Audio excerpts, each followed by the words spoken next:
Барлықтарыңызға сәлем. Менің атым Әсем. Мен осы 6-шы тігін курсына келгеніме 1 ай болды. Бұл курста келер алдын ешқандай пішу тігуді білмейтінмін. Ең алғаш юбканы осы жақта тігіп үйрендім.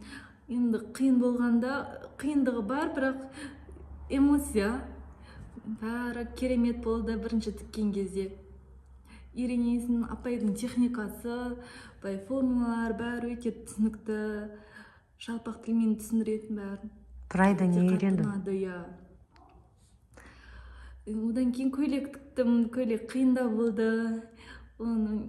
Простой көйлек болса да, ол 3 күнге созылып кетті. Ең алғаш көйлек болғаннан кейін сондай болады екен. Шалбар? Шалбар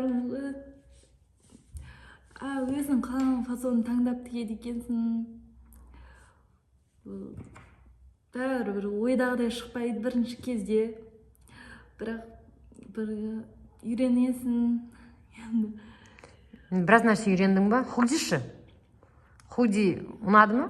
Худи ең қатты ұнағаны, ең тез тігілетіні, үстімде киіп алған қазір уже шешім. Енді шалбар тіге аласың ғой? Осының шалбарын тіге аласың ба? Тігесің ба, тікпейсің ба? Енді тігемін постоянно. Машинка алу ойда бар әзірге. Махаббат ашылды ма? Курсқа беретін бағам 100-200 өте қатты ұнады. Өкінбейсің ба курсқа тіркелгеніңе? Курсқа тіркелгеніңе өкінбейсің ба? Жоқ, ешқашан өкінбеймін. Ең керемет шешім болды өмірімдегі. Енді ары қарай жалғастырасың ба тігінді? Мен арманыма жетіп жатырмын. Bir қадам болсын, үлесім болды. Рахмет сізге, апай. Құтты болсын.